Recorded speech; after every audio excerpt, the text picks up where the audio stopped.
हम सुबह उठते हैं, वही दोहराव, वही काम, वही सोच। पर क्या हमने कभी पूछा है, ये सोच कहाँ से आ रही है?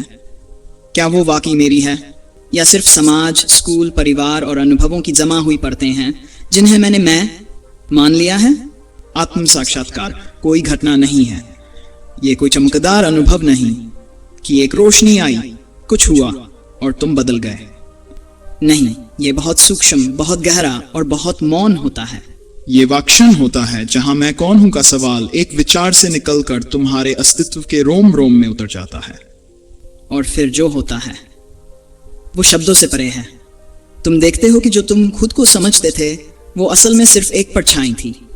तुम्हारा नाम, तुम्हारी जाति, तुम्हारे विचार, तुम्हारे डर, तुम्हारी महत्वाकांक्षाएं, ये सब मिलकर एक नकली मैं बनाते हैं, अहंकार का चेहरा। लेकिन आत्म साक्षात्कार का मतलब है इन सब मुखौटों को एक एक कर गिराना और फिर उस मौलिक, नंगे, शुद्ध स्व के सामने खड़ा होना जो न पुरुष है, न स्त्री, न हिंदू है, न मुस्लिम, न बुद्धिजीवी है, न मूर्ख, बस एक मौन उपस्थिति, एक शाश्वत साक्षी। तुम देखोगे कि जब कोई विचार आता है तो वह तुम नहीं होता, जब कोई भावना आती है वह भी तुम नहीं होते, जब शरीर चलता है, हंसता है, रोता है, वह भी तुम नहीं हो। तब सवाल उठता है, तो फिर मैं कौन हूं? और इसी मौन प्रश्न में जो उत्तर नहीं बनता वही आत्मा का अनुभव है। वो अनुभव कोई शब्द नहीं बनता, कोई कथा नहीं रचता, वो तो सिर्फ होता है, जैसे आकाश होता है, जैसे मौन होता है। और जब तुम उसमें स्थिर हो जाते हो तब तुम देखते हो कि तुम अब किसी चीज से बंधे नहीं हो, न संसार से, न शरीर से, न अपने अतीत या भविष्य से। यहीं से शुरू होती है मुक्ति। मुक्ति सिर्फ बंधनों से नहीं बल्कि स्वयं की गलत पहचान से। अब तुम्हें कुछ बनना नहीं है, अब तुम्हें किसी से कुछ पाना नहीं है, अब तुम्हें सिर्फ होना है, पूरी सजगता और संपूर्ण मौन के साथ। यही ध्यान का असली फल है, यही आत्म साक्षात्कार का गूढ़ अर्थ है। और जब यह अनुभव स्थिर होने लगता है तो जीवन अपने आप बदलने लगता है, बिना किसी कोशिश के, बिना किसी जबरदस्ती के। क्रोध, लोभ, ईर्ष्या, ये सब स्वतः झरने लगते हैं, क्योंकि अब तुम्हारा केंद्र कहीं और है, वो बाहर नहीं, भीतर है। अब तुम प्रतिक्रिया नहीं करते, तुम देखना सीख जाते हो। अब तुम डरते नहीं, क्योंकि जान चुके हो कि जो मरेगा ही नहीं, वो डर किसे। और तब तुम्हारे भीतर एक गहरा मौन उतरता है, जो किसी संगीत से ज्यादा मधुर है, जो किसी शब्द से ज्यादा सत्य है। यह मौन ही आत्मा की भाषा है। और इस भाषा को समझने के लिए किसी किताब, किसी गुरु, किसी मंदिर की जरूरत नहीं। सिर्फ एक चीज चाहिए, सच्चा देखने वाला मन, जो भागे नहीं, जो झूठे बहाने न बनाए, जो खुद के सामने ईमानदारी से खड़ा हो सके। अगर तुम वहां पहुंच गए तो जान लो, आत्म साक्षात्कार सिर्फ एक शुरुआत है। इसके बाद शुरू होती है वो अनंत यात्रा, जहां हर क्षण एक खोज है, हर सांस एक ध्यान है और हर दिन एक दिव्यता। क्या तुम इस यात्रा के लिए तैयार हो? जब अर्जुन युद्ध भूमि में खड़ा था, उसके भीतर भी यही द्वंद्व था। मैं कौन हूं? क्या मेरा कर्तव्य यही है? क्या ये सब माया है? क्या आत्मा सच में अमर है? श्री कृष्ण ने तब कुछ नया नहीं कहा। उन्होंने सिर्फ वो याद दिलाया जो अर्जुन पहले से जानता था लेकिन भूल गया था। उन्होंने कहा, नास्तो विद्यते भावो ना भावो विद्यते सत, अर्थात जो सत्य नहीं है उसका कोई अस्तित्व नहीं, और जो सत्य है उसका कभी अभाव नहीं हो सकता। ध्यान में यही होता है। जो झूठा है वह एक एक कर झड़ने लगता है। विचार झूठे हैं, कल्पनाएं झूठी हैं, अहंकार झूठा है, और जो बचता है वह सत है, शुद्ध है, अमर है। अविनाशी तु तद्विद्धि येन सर्वमिदं ततम्। जिस चेतना से सब कुछ व्याप्त है वह नष्ट नहीं हो सकती। ध्यान कोई भागना नहीं है, ध्यान रणभूमि में खड़ा होना है, ठीक अर्जुन की तरह, लेकिन इस बार आंखें खोलकर भीतर की ओर। जब तुम हर चीज को खोते हुए भी शांत रहते हो, जब तुम हर डर को देखते हुए भी डिगते नहीं, जब तुम मोह, ममता, पहचान, इतिहास, इन सब से ऊपर उठकर बस होते हो, तब तुम वही होते हो जो अर्जुन युद्ध भूमि में बना था। श्री कृष्ण ने कहा था, बुद्धि युक्तो जहाति हुभे सुकृत दुष्कृते। जो बुद्धि से युक्त है वो पुण्य और पाप दोनों को छोड़ देता है। ध्यान में प्रवेश करने वाला साधक ना अच्छा बनता है ना बुरा, वो बस एक साक्षी बनता है। कर्म उसके माध्यम से घटते हैं लेकिन वह उनसे जुड़ता नहीं। यही गीता का योग है, यही ध्यान का रहस्य है। और ये आत्म साक्षात्कार का स्वरूप है। जब तुम उस स्थिति में पहुंचते हो जहां तुम करने वाले नहीं रहते, सिर्फ होने वाले बन जाते हो, तब श्री कृष्ण की वाणी भीतर गूंजती है, बिना शब्दों के, बिना भाषा के। ध्यानस्थ होकर कर्म करो और तब तुम समझ पाते हो, ध्यान कोई बैठने की क्रिया नहीं है। ध्यान जीवन का मूल स्वभाव है। वो हर एक क्षण में घट सकता है। अगर तुम होश में हो, तब ना ध्यान अलग है, ना जीवन अलग है, ना धर्म अलग है, ना विज्ञान अलग है। तब हर सांस गीता बन जाती है, हर दृष्टि कृष्ण की दृष्टि बन जाती है, और फिर आत्मज्ञान कोई मंजिल नहीं, बल्कि हर क्षण की वास्तविकता बन जाती है। यही अनंत यात्रा है, जहां कोई अंत नहीं, सिर्फ विस्तार है। वे लोग जानते थे कि इस संसार की कोई भी वस्तु स्थायी नहीं है। परिवार, धन, यश, ये सब परिवर्तनशील है और आत्मा की शांति इससे नहीं मिलती। इसलिए वे अपना सब कुछ छोड़कर उसी शाश्वत सत्य की खोज में निकल पड़ते, जिसे हम आत्मा कहते हैं। उन्होंने ये समझ लिया था कि जब तक बाहरी वस्तुओं का मोह रहेगा, तब तक भीतर की यात्रा अधूरी रहेगी। प्राचीन ऋषि मुनियों के लिए आत्म साक्षात्कार कोई रहस्य नहीं था, वह उनका उद्देश्य था, उनकी अंतिम मंजिल थी।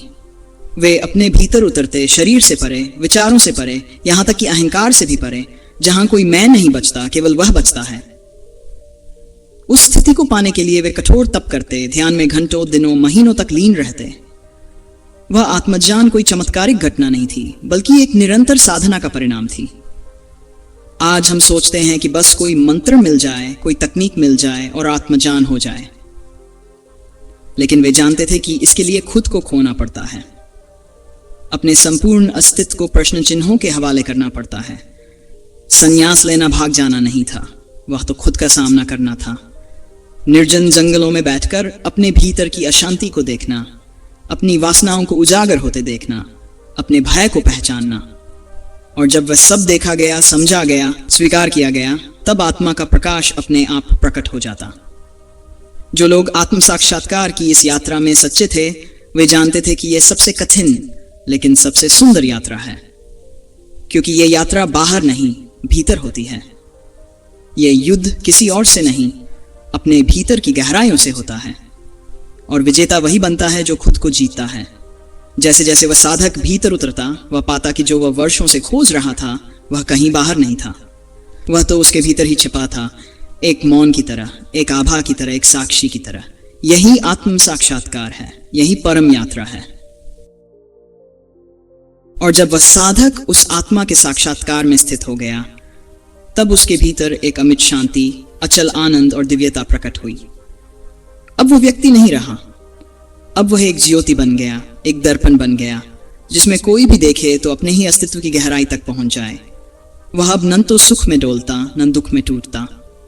संसार उसकी दृष्टि में वैसा ही था जैसे किसी जागृत व्यक्ति के लिए सपना, चलता हुआ, सुंदर भी, दुखद भी, लेकिन भ्रममय। वह जानता था कि अब उसे कुछ पाना नहीं, कुछ खोना नहीं। जो जानने योग्य था वह जान लिया गया। अब जीवन बस जीवन के लिए था, सहज, मौन, सहजता से बहता हुआ। शिव की तरह वह साधक भी ज्ञानी और वैराग्यवान हो गया था। शिव जो एक ओर अघोरी हैं और दूसरी ओर योगी भी, जो तांडव करते हैं लेकिन भीतर समाधि में स्थित रहते हैं, क्योंकि आत्मज्ञान का अर्थ है द्वंद्व से पार होना। सच तो यह है कि आत्मज्ञान के बाद कुछ भी नया नहीं होता, लेकिन सब कुछ नया दिखता है। वही पेड़, वही आकाश, वही लोग, लेकिन अब दृष्टा बदल गया है। अब वह देखने वाला व्यक्ति नहीं, शुद्ध चेतना है। अब कोई क्रिया नहीं होती, केवल होना होता है। प्राचीन काल के वे आत्मज्ञानी साधक फिर लौटते नहीं थे, या लौटते भी थे तो संसार में रहते हुए संसार से परे। वे राजा के महलों में भी रहे, लेकिन कभी उनके मन ने झुककर रतन नहीं उठाए, क्योंकि वे जानते थे जो अनंत का अनुभव कर चुका हो उसे क्षणभंगुर चीजें आकर्षित नहीं कर सकती। अब जीवन उनके लिए एक सेवा था, जान बांटने की, दूसरों को जगाने की, उन्हें भी उस मार्ग की ओर प्रेरित करने की जो उन्होंने स्वयं तय किया था। और यही थी भारत की सबसे बड़ी परंपरा, आत्मज्ञान की, शिव की, बुद्ध की, और उन असंख्य साधकों की जिन्होंने अंधकार से निकलकर रोशनी को पाया और फिर उसी रोशनी को बांटने का प्रण लिया। अब युग बदल चुका है। पहले घने जंगल थे, शून्य में समाधि थी और गुरुकुलों में मौन जान बहता था। लेकिन अब मोबाइल की घंटियां ध्यान तोड़ देती हैं और सोशल मीडिया पर एक क्लिक में ध्यान बिखर जाता है। लेकिन क्या आत्मज्ञान अब असंभव हो गया है? बिल्कुल नहीं, बल्कि अब यह पहले से भी ज्यादा जरूरी हो गया है। इस तेजी से भागती दुनिया में, जहां हर कोई दौड़ रहा है, कोई पैसा पाने के लिए, कोई प्रसिद्धि के लिए, कोई प्यार के लिए, वहां अगर कोई रुक जाए, मौन में बैठ जाए और स्वयं से एक प्रश्न पूछ ले, मैं कौन हूं? क्या यह जीवन वाकई मेरा है या बस प्रतिक्रिया है दुनिया की? तो वही साधक बन सकता है। आज का साधक जंगल में नहीं बैठा, वह ऑफिस में है, मेट्रो में है, ट्रैफिक में फंसा हुआ है, लेकिन भीतर अगर उसकी आंखें जाग गई तो वहीं उसी क्षण उसे ब्रह्मांड का द्वार दिख सकता है।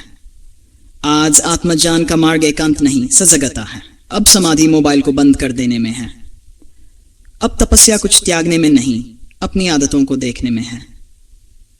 अब गुरु वह नहीं जो गेरुआ पहनता है, गुरु वह है जो आपको आपका चेहरा दिखा दे, आपकी चेतना को झकझोर दे। और वह चेतना आज भी संभव है, क्योंकि शिव आज भी भीतर हैं, बुद्ध आज भी मौन में बैठे हैं। वे सब कभी बाहर नहीं थे, हमेशा तुम्हारे ही भीतर थे।